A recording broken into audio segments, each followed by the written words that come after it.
கிளாம்பாக்கம் பேருந்து நிலையத்தில் பயணிகளுக்கு ஏற்பட்ட பிரச்சனைகள் தொடர்பாக சட்டப்பேரவையில் காரசார விவாதம் நடைபெற்றது. அமைச்சர் சேகர்பாபு தெரிவித்த கருத்துக்கு எதிர்க்கட்சித் தலைவர் எடப்பாடி பழனிசாமி எதிர்வினையாற்றியதையும் அதற்கு முதலமைச்சர் மு.க.ஸ்டாலின் அளித்த பதிலையும் தற்போது பார்க்கலாம்.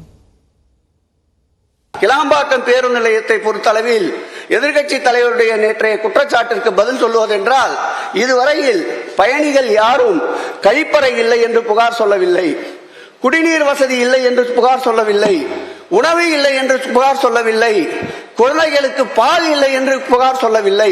நடைமேம்பாலம் கொடுக்கப்பட்டிருக்கின்றன, மின்தூக்கி வசதி கொடுக்கப்பட்டிருக்கின்றன. இவை அத்தனையும் இருந்தும் தூங்குபவர்களை எழுப்பலாம், தூங்குபவர்களை போல நடிப்பவர்களை எழுப்ப முடியாது. நாங்கள் விட்ட அறிக்கையை பார்த்தாவே புரிந்து கொள்ளலாம். அங்கே இருக்கின்ற சிறு சிறு பிரச்சனைகளை சரி செய்ய வேண்டும் என்றுதான் அறிக்கை விட்டிருக்கின்றேன். நீங்க அவசரத்தில் போய் திறந்துட்டீங்க. அந்த சிறு சிறு பிரச்சனைகள் எல்லாம் தீர்த்து முழுமையான அடிப்படை வசதிகளை பயணிகளுக்கு செய்து கொடுத்து திறக்கப்பட்டிருந்தால் இந்த பிரச்சனை வந்திருக்காது. ஏன்னா அவர் நடு ரோட்டில் வந்து ஆர்ப்பாட்டம் பண்ணிட்டு இருக்கிறாங்க. இது எல்லா ஊடகத்திலும் வந்திருக்குது, பத்திரிகையிலும் வந்திருக்குது. மக்கள் கேட்பது முழுமையான பணிகள் முடிந்த பிறகு திறக்கப்பட்டிருந்தால் இந்த பிரச்சனைக்கு இடமளிக்காமல் இருந்திருக்கலாம். இதைத்தான் நான் குறிப்பிடுறேன். நீங்களே சொல்லியிருக்கிறீங்க சிறு சிறு பிரச்சனை இருப்பது, நீங்களே அவையில பேசியிருக்கிறீங்க. அந்த சிறு சிறு பிரச்சனைகளையும் தீர்க்கப்பட்டு முழுமையாக பணி நிறைவு பெற்ற பிறகு இந்த பேருந்து நிலையத்தை திறக்கப்பட்டிருந்தால் இந்த விவாதமே நடைபெற்றிருக்காது. அதைத்தான் நான் குறிப்பிட்டு அறிக்கை வெளியிட்டிருக்கிறோம்.